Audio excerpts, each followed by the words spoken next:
नागपूर शहराला नशामुक्त करण्यासाठी पोलीस आयुक्त डॉक्टर रवींद्र कुमार सिंघल यांच्या संकल्पनेतून राबवल्या जाणाऱ्या ऑपरेशन थंडर एकत्र येऊया नशामुक्त समाज घडवूया या मोहिमेला मोठे यश आलंय।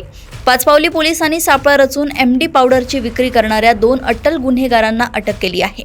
त्यांच्याकडून 94,720 रुपये किमतीचे अंमली पदार्थ आणि इतर मुद्देमाल जप्त करण्यात आलाय।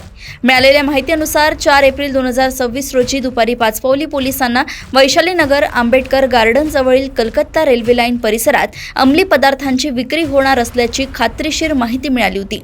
या माहितीच्या आधारे पोलिसांनी परिसरात पंचांसमक्ष सापळा रचला आणि 2 संशयित इसमांना ताब्यात घेतले।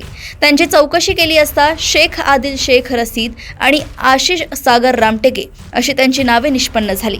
पोलिसांनी त्यांची झडती घेतली असता त्यांच्याकडे 2 झिपलॉक पन्नीमध्ये 12.49 ग्रॅम एमडी पावडर आढळून आली। याशिवाय त्यांच्याकडून 2 मोबाईल फोन, 3,300 रुपये रोख आणि गुन्ह्यात वापरलेली सीबीझेड दुचाकी असा एकूण 2,13,020 रुपयांचा मुद्देमाल जप्त करण्यात आलाय। हे आरोपी स्वतःच्या आर्थिक फायद्यासाठी या अंमली पदार्थांची विक्री करत असल्याचे तपासात समोर आले।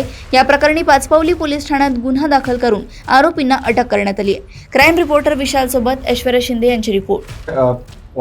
माननीय सीपी सर यांच्या मार्गदर्शनाखाली ऑपरेशन थंडर अंतर्गत जे एमडी आणि गांजा यांच्या विरोधी जी मोहीम, अंमली पदार्थ विरोधी जी मोहीम चालू आहे त्याच्या अंतर्गत आमचे जे डीबी पथक आहे, डीबी इन्चार्ज तसेच सिनियर पीआय पाचपावली यांच्या मार्गदर्शनाखाली ही कारवाई करण्यात आली। त्याच्यामध्ये 2 आरोपींना अटक करण्यात आलेलं आहे। त्यांच्यावरती पूर्वीचे सुद्धा गुन्हे यामध्ये आहेत आणि त्यांच्याकडून जवळपास 12 ग्रॅम एमडी जप्त करण्यात आलेले आहे। तसेच त्यांनी ती एमडी कोणाकडून घेतली होती त्याचं नावही आम्हाला निष्पन्न झाले आहे।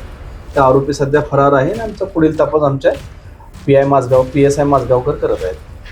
याच्यामध्ये 2 आरोपी आहेत, आशिष रामटेके, त्याच्यावर पूर्वीचे 2 गुन्हे आहेत। त्यानंतर एक शेख आदिल शेख रशीद, याच्यावर पूर्वीचे 4 गुन्हे आहेत। ते रेकॉर्डवरचे गुन्हेगार आहेत।